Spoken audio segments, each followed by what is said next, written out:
I got a lot to cover in this one, so I'm going to jump right in.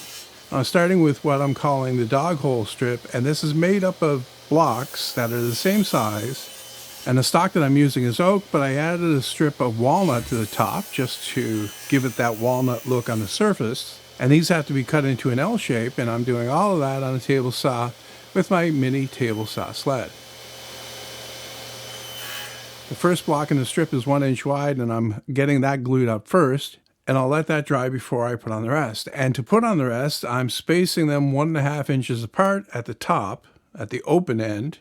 And to do that, I cut a spacer block. And here I want to point out that you really need to be careful with the size of these parts and the size of that spacer as well, so that you wind up with the correct spacing overall. It's really only important for the placement of the trestle on the other end so that it fits in between the dog holes, but you can always notch out the top of the trestle a little bit if it's off too much.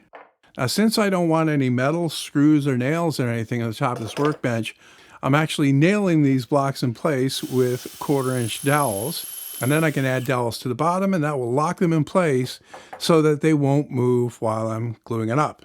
This is the last block in the row, and I left that long to begin with so that I can trim it off to fit exactly with the spacing that I have.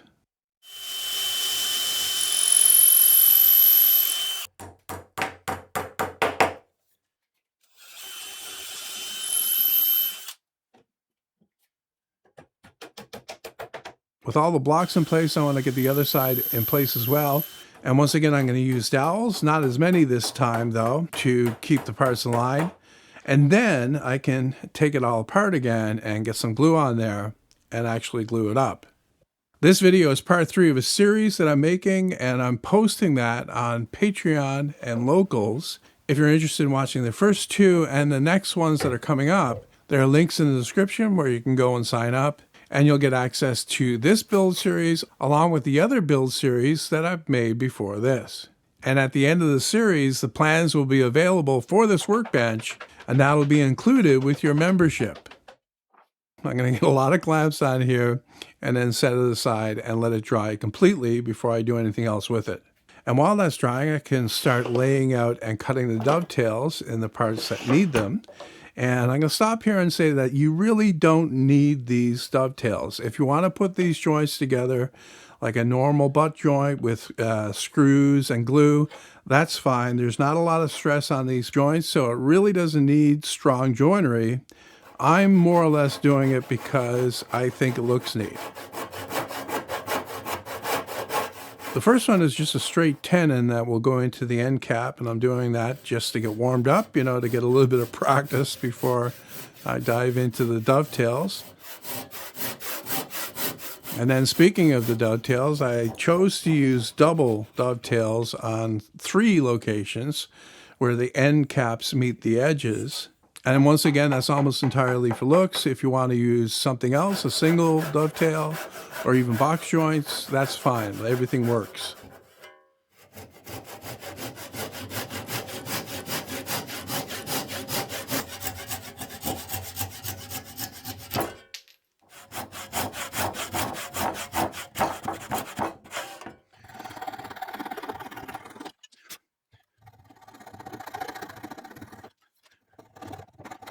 And exactly like I did in the last video when I cut the mortise into the sample for the leg, I'm using a guide block to make sure that I get 90-degree cuts here with my chisel.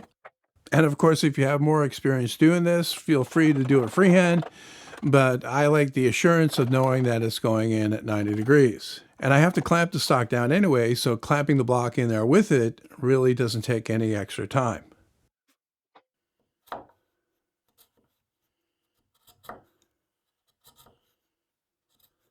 So I cut all of the dovetails first, and those are in the thinner oak parts. And now I'm going to cut the pins in the walnut parts, which are thicker. And I'm going to use the dovetails that I already cut to lay those out.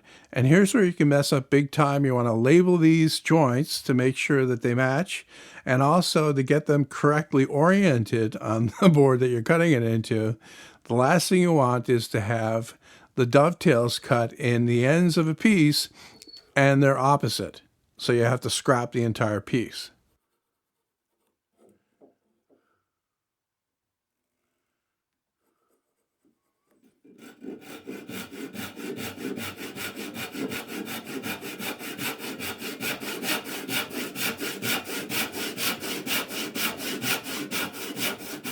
This may seem like cheating, but I'm going to remove the bulk of the waste on the table saw.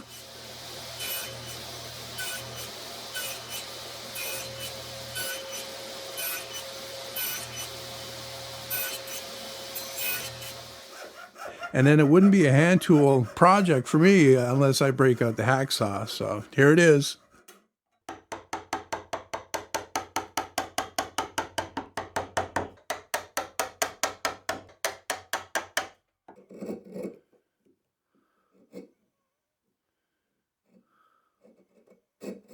And with the first one cut, I can put it together.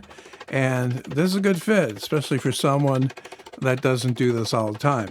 So while I was wasting a lot of time hand cutting that stuff, the glue dried on the dog hole strip, so I can get the outside edge glued on. And once again, I'm using dowels to locate it. But other than the ones that I'm drilling on the end here, these dowels will show. So these first two are just regular ordinary dowels, and then the other four will be made from walnut. And anyone living in the southern climate really won't appreciate this, but I had to break out the heat gun to warm up the wood a little bit for the regular woodworking glue that I'm using to glue this together. And then once again, I can get it assembled and get a lot of clamps on there. And then while that's drying, I can work on the last dovetail. This is the big one that connects the end cap, or the long end cap, to the shoulder. And once again, I'm cutting that by hand, and also that mortise that I need for that first tenon that I cut.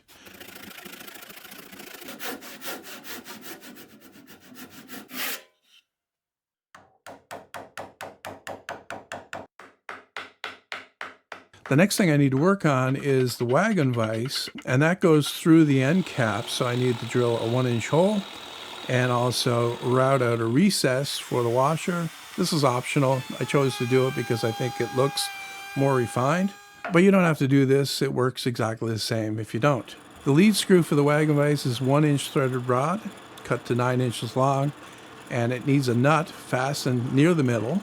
And to lock that in place, I'm drilling a 3/16 inch hole through and then pinning it together with a bolt that's a snug fit in there. The wagon vise jaw needs a slot cut into it for the guide bar, and I'm just doing it on a table saw, making a series of cuts until it's wide enough. And it also needs a mortise at the front for the bench dog to fit into.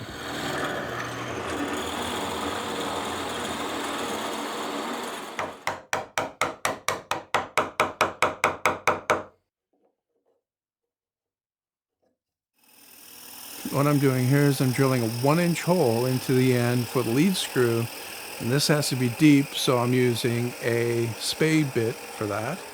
And then a nut needs to be glued into the end of the jaw where I drill that hole, and I'm going to use the nut on the lead screw to mark that out and then drill out the majority of it. I want to make sure you hold this tight if you're doing it this way.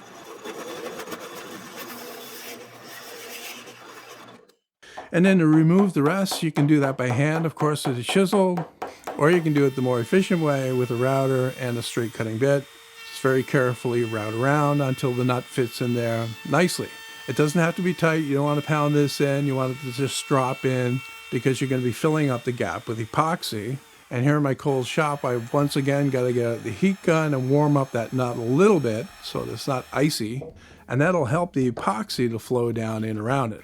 You want to be careful here not to get your nut too hot, otherwise that'll make the epoxy flow too much and it will run out the other side. After that, I took the bench dog that's in the wagon vise a little bit further by adding a way to make it pop up.